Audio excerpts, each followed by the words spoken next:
When I say we were naive, I feel like that is even an understatement. Now, I'm a huge believer in firing bullets and failing fast, and then if the bullet works, it's a cannonball, and we invest and we build the recipe around that. So we're over $2 billion US in revenue. If I was to frame up our probably first 10 years, it's that famous saying that success is going from failure to failure with no loss of enthusiasm. I think that actually really does sum us up. Yeah, from there we kind of, Matt went to university as well. I thought that was a great idea. And so Matt actually went off to India and China, did a little scouting trip, came back, and he said, China, let's go to China. And by let's go to China, and my cousin Simon came up at that time as well. He was an engineer to help us, and he welded a production line.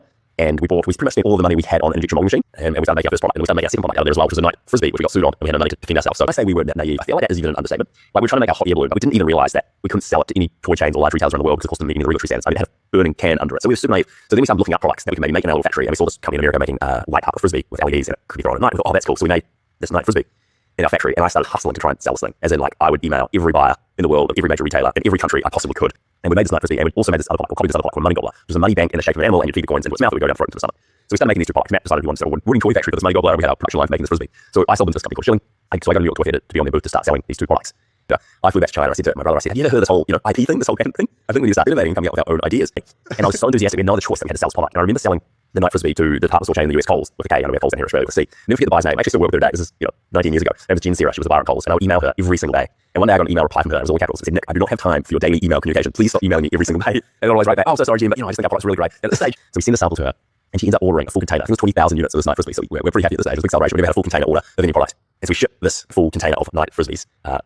Correct. But we have so many of these stories. That is one of many, many, many in those early days. So we really were just scrapping every day to try and survive and sell something and just like live something. Well, there were a few stories along the way. And I remember just sitting there every day harassing and thinking really big early. So thinking, I've just got to get Walmart. I've just got to get Kmart at that time. I've just got to get these big retailers.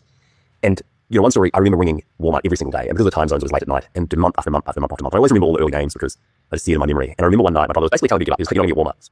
And eventually the buyer, Ryan Halford, answered. And I was on the phone to a Walmart buyer from China. And again, I was up with this young company, we were just in China, we were trying to go around with these products. And he said, do you have a showroom in Hong Kong? And I said, no, I didn't know what a showroom in Hong Kong was. And of course I said, yes, I'll get back to you with the address.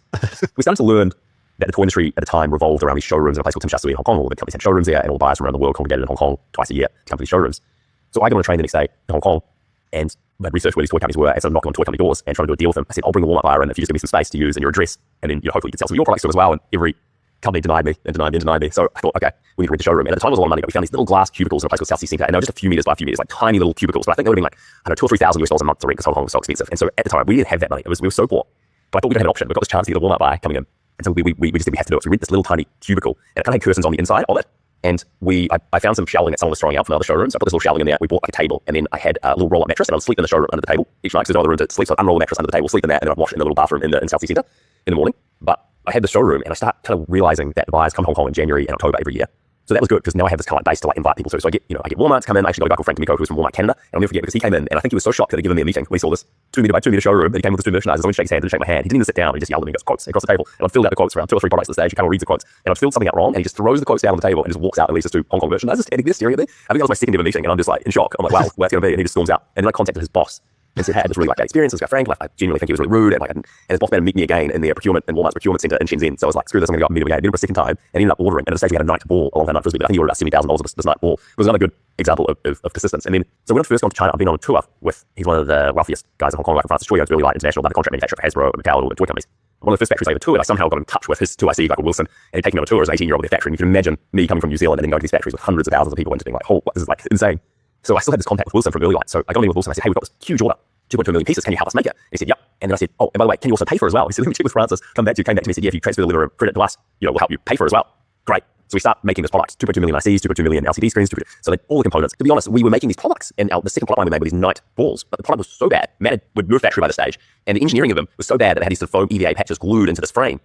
But the production, I actually was getting quite a few orders. I was hustling around getting orders, but Matt couldn't produce them because the production was so hard to do. And I get so mad at him that at one point I said, I'm coming back from Hong Kong. I was living in my showroom, and then from there I upgraded. I was living in a dorm room with 18 people at a place with country mansions in Hong Kong. So I wasn't exactly living a life in Hong Kong. I was getting these orders. My brother could produce them. So I was like, I'm coming back to China to take over the factory. And it was actually funny because after the David Beckham thing, we made like $1.5 million or whatever it was. We got a little bit fat and happy, and we had a month where we lost $200,000. And I remember we sat down and we were like, oh my God, we lost money this month. And we were like, from this day on, we will never have a day, a month, a week, a year where we lose money. Like if we're losing money in a month, we will like sit down, we will like eat nothing, or we will like get rid of people, or we will like live on nothing just to ensure that we're like profitable. Because people wonder how do we get to a few billion and a few $1 billion a year in sales now, and we built it completely organically.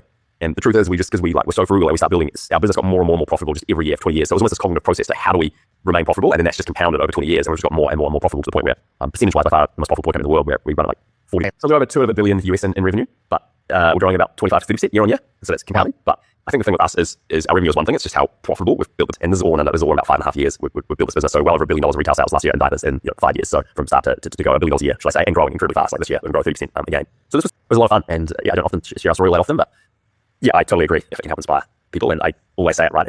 It's not really how capable you are, it's how willing you are. And I think it's the willing people that stick at it for a long, consistent period of time and continually improve that actually are most successful. It's not necessarily how smart you are. It really is just grit and perseverance, and you end up getting there. So I think that's the big lesson for any entrepreneurs out there.